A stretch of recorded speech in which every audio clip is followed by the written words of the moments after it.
This is stupid. All right, and welcome in. I had to do it. I had to do it with it being a snow game last night. Stupid. I had to do it with a snow game last night. So, welcome into our Do Champions post game show. I know it's about a day late. However, we wanted to still run it, even though it was 11:30, 12 o'clock last night by the time we would have gotten on, and I don't think anybody would have been watching. So, I think it was a good move. I am Santa. Man, stop being a Grinch. Go ahead. No, it's about. I am student body right. I am caught with my host. Matt, sorry, you threw me off, man. I'm caught with my host, the guy who's adjusting the camera, the guy who is constantly telling me, "Are you ready?" And then I'm not ready. Looks like he's not ready. It is Matt Diegert.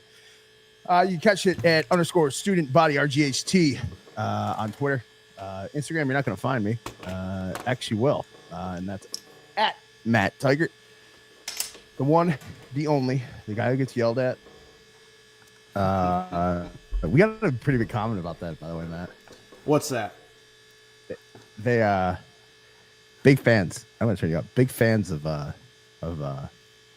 me yelling at you all the time. So, but not allowed to yell at for last night's performance, Matt. As you walk away from that, I have a few things I got to say. Who are we sponsored by? So we are sponsored by a lot of people. First and foremost, the number one, our producing sponsor is Iliota Palos, 3785 South Park Avenue, Blaisdell, New York, 14219. We have Sons of Erie. We have Beauty Pools, Kayak Pools. We have Cavaniss Family Taxi. We have Fat Boy Surf. Fat Boy Surf Club, W.GG, the official energy drink of Do Champions, Hamburg Brewing, Fubo TV, and was there anyone else I was missing there? I'm not sure. I don't think there's anybody we did. Hopefully my snowplow guy we can actually use as a sponsor here, because I'm not trying to pay for everything that came down in Angola. How much snow did you actually get, Matty? 4 inches, 5 inches. Wow, you're living good. You're living well. We didn't factor that in when we built the studio here, but new digs here, new studio. You'll be seeing a lot more of it around here, and hopefully you'll be seeing a lot more of those Buffalo Bills we saw last night. Matt, did you ever think that game got out of control? And it was not within, for better or for worse. I didn't feel like we were really cruising for a victory, a certain victory. Right until that 10-minute mark in the fourth quarter. That's kind of like where I kind of, I was on my phone a little bit more, on Twitter a little bit more. But when would that relaxation point, that point where maybe you can, start eating the leftovers and not worry about spilling them because something, cataclysmic was about to happen? Yeah, I mean, I was, I never felt like the game was in doubt, but as Bills fans, we have that trigger in the back of our heads that's like, hey, we're up 35-10. Something still could go wrong, the entire time. So, I mean, it didn't set in until probably, like you said, probably 10 minutes left in the fourth quarter.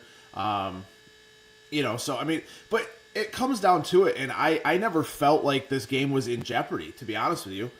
Just the way that the Bills were playing, and then especially when McCaffrey went out, he was the only one on offense doing anything for them. So, I mean, our pass rush was doing well last night to keep contain. So I mean, even though we got only one maybe 2 sacks, I really never felt like the defense really led us astray.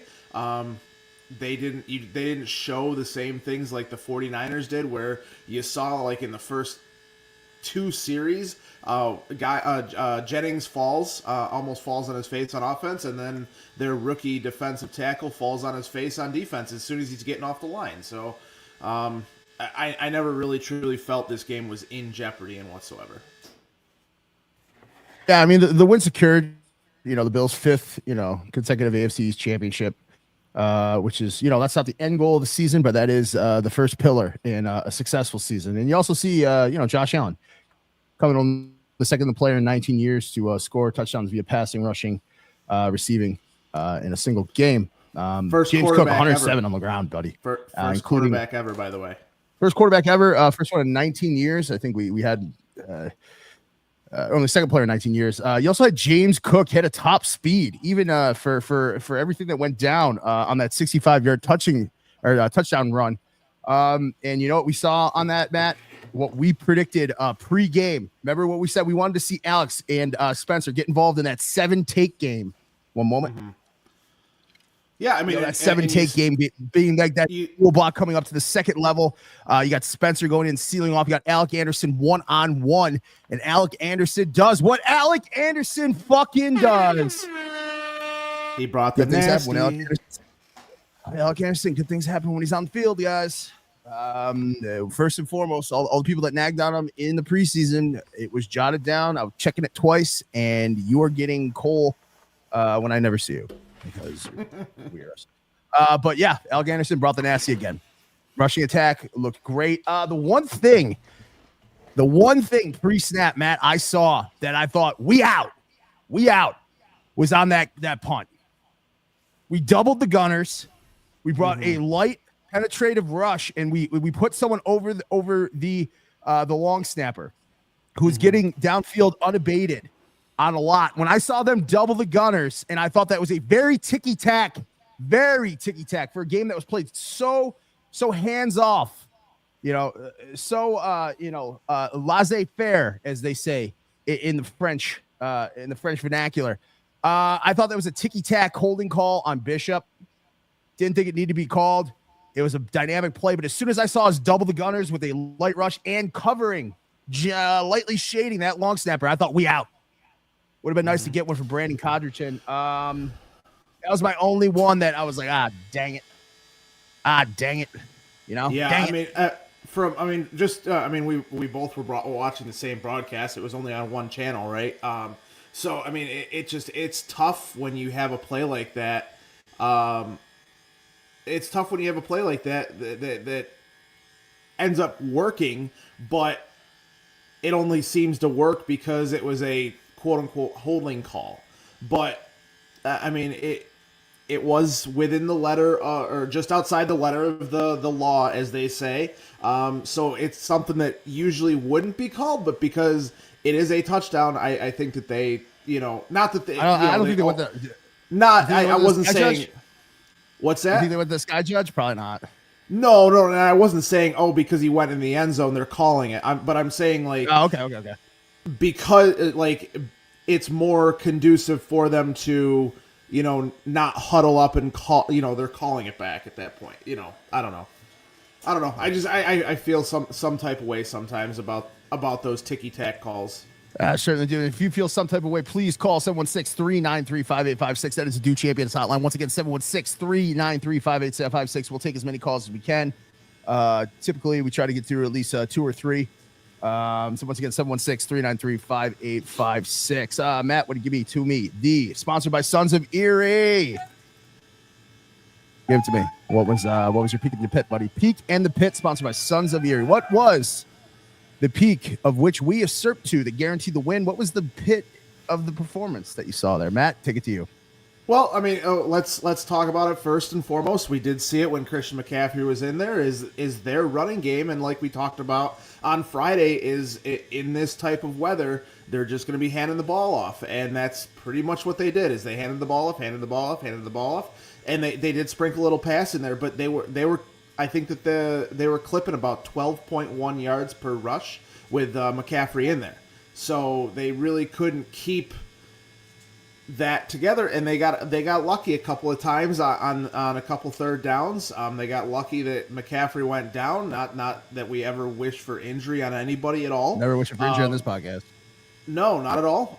But it was a bit of luck on the Bills side there that he did go down, and he's been oft injured this year, unfortunately, because Christian McCaffrey, just like having the Sabres be a good team for hockey. Christian McCaffrey's him being healthy all year is good for the business of football, right?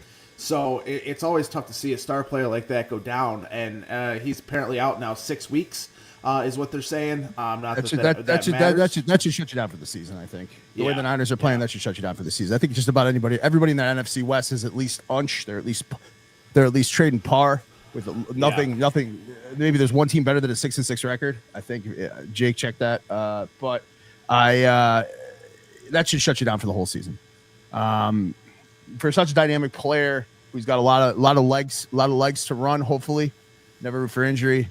But this is what you see with a lot of a lot of running backs that are blessed and cursed to carry the bulk of the load, especially when you had a quarterback out for a while, and Brock Purdy, he was not even sure if he was going to play. You have people in and out of the lineup. Does that? You got to feel like in that environment that calf, that wheel was a little shitty, and he was doing what he could with it. Do you see that fullback handoff where that exchange was terrible? Do you see that? Do you see that happen there with the Harvard grad Jursic there? I don't think you do. No, that's definitely not the MO when you're playing such great in the box football.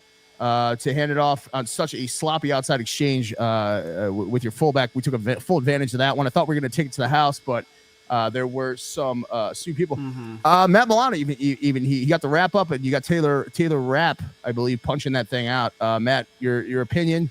It was kind of cool. Kind of reminded me a little bit of the Taron Johnson. We got our backs up against the wall, and we completely switch the field position, not necessarily the game, as it was starting to get out of hand, or at least on the slopes of getting out of the hand. But you talking about the Kansas City game, the Kansas City game last year on the goal line? No, I'm talking Johnson knocking it out, or no, I'm talking about the Ravens actually. The Ravens at home with Lamar Jackson. The 100 and whatever 101 yard. Yeah, we completely switched the field position. Yeah. It kind of similarly reminded me of that, but I mean that one was more they're going in to tie it at that point, and he picked it's a 14-point swing that interception in that game, whereas we're already up. It was I want to say it was 14 to 3 at that point, when Drelsic loses the ball, and good on Tyler Rapp for knocking that ball out with the peanut punch, man. That was a heck of a play, because he did get the ball back. He off the horrible exchange there between him and Purdy, and he was able to get the ball back, and then Rapp was able to punch it out. I really do think that kind of solidified the type of night that was going to happen. Yeah, I mean. Came out fast, came out hot. I very much liked what we were doing in all facets of the game. Matt Milano got way more snaps than I thought he would. I thought that is actually going to be my peak of the game. We got Matt Milano back in great fashion. Matt, we got him to a point. Oh, is he really? Yeah. How'd you see that? Wait, he text you? Yeah. Okay, cool. Yeah, well, tell him to ring it back. Finish your point with the yeah. So no, anyway, I thought it was fantastic. For just to play a whole game, and we had Mr. We had Mr. Milano just kind of like taking everything right in front of him, and he was fantastic in that he never felt like he was doing too much. Or anything like that. It was just, I don't know. Matt, what'd you think about? It almost felt like the perfect game for him to come back, right? Because there wasn't, if they felt like it was too much for him, then they could have pulled him and put Williams back in there. If exactly what happened, he played every single snap minus the dime package, which was 11 snaps. It was nice to see him mix it up a little bit. Yeah. And Cam Lewis came back in on those 11 snaps, but every other play, Matt Milano was in there. So I really think that this was kind of like the perfect game, because you don't have to go at full speed in the snow, because the other side isn't going at full speed in the snow. And half speed for them is like 2 times speed for us, right? So I mean, but that's the thing. That's the thing, though. It was ridiculous on that great play we ended up seeing. With that like shimmy pitch to score with Josh Allen that he does receive a receiving yard touchdown for. It was absolutely insane for Chris Collinsworth to bring up Travis Kelce and Pat Mahomes. Like it was just like you knew one was coming, but like the correlation there was like so thin, and like I guess it's cool to bring up, but like I just didn't. It was just such Collinsworth fucking bullshit that we just didn't need. Yeah, I actually showed my wife the video, the Collinsworth video. That Now here's a guy. He was yeah. But no, anyways, I mean it's just keep it with football is I am getting so sick of listening to Collinsworth every single time, whether it's Josh Allen, whether it's Joe Burrow, whether it's Lamar Jackson, whether it's whoever, Jared Goff. He brings up Mahomes to compare these guys to every single time, and Mahomes is having a horrible year this year for all intents and purposes. I mean, you're not wrong. I mean, there's not a ton of parallels right now. I mean, Mahomes, he's an afterthought in the MVP conversation. I think if you're going to break it down to three people right now, I would say it's probably probably Jared Goff. It would probably be Lamar Jackson, and I think with that, I think with that, the Ravens lost yesterday. I think that kind of takes Lamar out. They now have 5 losses on the year. It's not a week. It's not a week to week award. It's not. But having 5 losses on the year, you basically gave it to Lamar last year saying it's because of the team wins that he put the team on his back, and they had a better record, and it was a team thing. That's why he won it. So you got to kind of turn around and say, okay, if that's one of the criteria is having, an outstanding stellar record, then you kind of have to be in the same boat where it's, okay, Josh has 2 losses right now. Lamar has 5. So Josh, I think, is ahead of Lamar in that, and I think that Lamar kind of took himself out of that conversation with the loss yesterday. I think it's a 3-man race between Saquon Barkley, between Josh Allen, and between probably Jared Goff. Those would be my selections right there. If I had I'm trying to get Charles on the phone right now. It doesn't seem to be working. No, whatever. All good. Sorry, Chuck, can't get you on for whatever reason. The mobile isn't on for me. But anyway, Matt, what's kind of like who do we got this week coming up, and anything you want to touch on in that regard? We'll make this very short. We just want to get online and for everybody to say anything. Yeah, no. I mean, there's we got good shows coming up. We got the No One Blame tomorrow. Their recap show of everything that went on yesterday, and tonight with the Browns game. And then Wednesday we have both analytics for the nerds, and then are for the nerds, and then Coast to Coast, both 9 p.m. on Wednesday. Thursday we do have nothing there right now. And then Friday we have Post Podium and us. That's good stuff. So, Maddie, if anything else, yes, man, it's good to get back up here. Yeah, it's definitely good to be back on. Really wanted to, kind of just tie this all up. Yeah, I mean, we saw a good game last night. I mean, from the Bills side, I was watching a little bit of Post Podium earlier. Great show on our network. Go check them out Mondays and Fridays. But he was saying like, it's the same type of thing, and this type of game for the Bills should scare the NFL because every single position, on offense and defense, was able to play at a high level in the snow. So it even makes it so if they can go in and score 35 points in the snow against a team that has a very good defense, even though that there's a lot of injuries, there's still a very good defensively coached team in San Francisco, and still put up 35 points against them. That should scare everybody else in the NFL right now. Yeah, and I think he got a lot of apologists coming around too, even led by Rich Eisen, who's saying, "Hey, I took the cheese. I took the bait, and I should have saw it coming." But I think it's not a surprising year for the Bills. I never called it a rebuild year. I called it, hey, if we're going to be great for a lot of years, we're not going to have this is not going to be an anomaly year.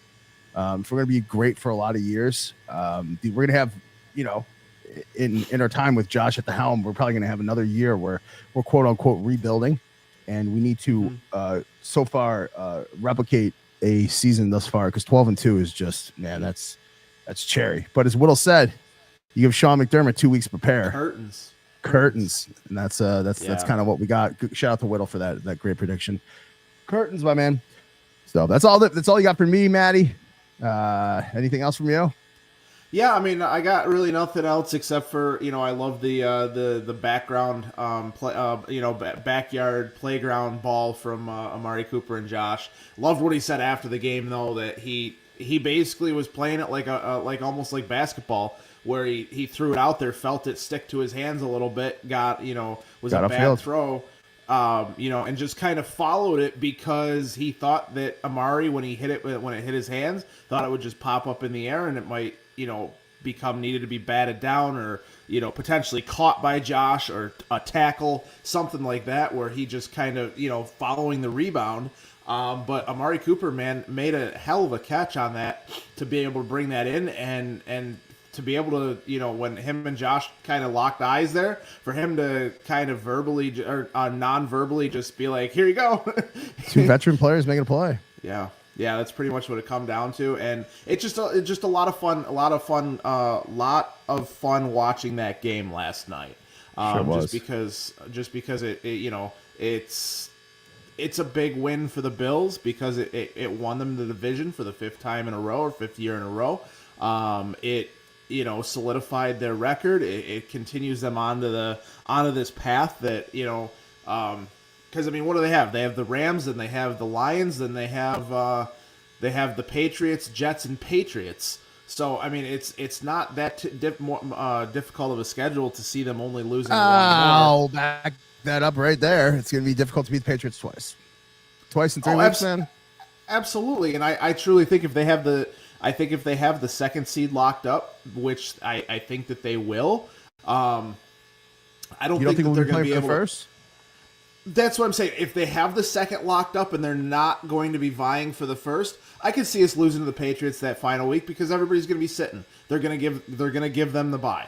They're going to give the Bills or the Josh Allen the artificial rest bye. Yeah, pretty much, and use that week 18 as a bye because you got potentially 3 huge games going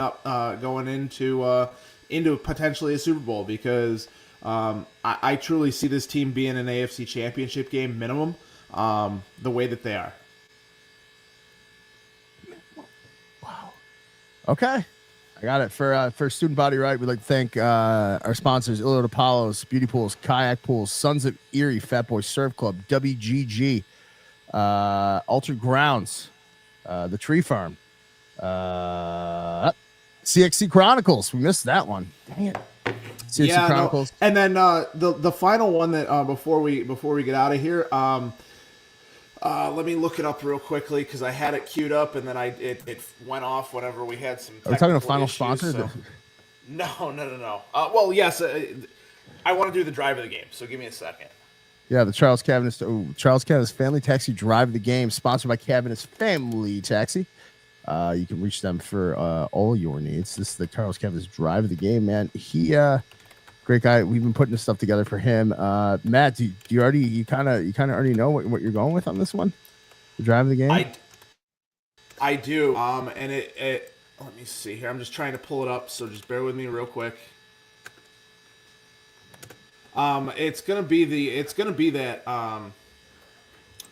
final the I know it's only a couple plays, or even one play, but it was the what we talked about earlier with the James Cook touchdown running on that 6-0 line duo block. I'm not even sure you can call it a drive of the game considering it was one play. But well, I'll roll with it. Yeah, I mean it's more. It really was. It was only one play. It was what was it? 67-yard touchdown. The blocking scheme, it was set up perfectly. It's basically the same play that Derrick Henry scored on the Bills week 4 against us. A little bit of different blocking up front, but it's basically the same thing, and that put us up. That put us up on the way to go. So you bringing it up right here? What's that? Do we bring up the play or no? No, I can't.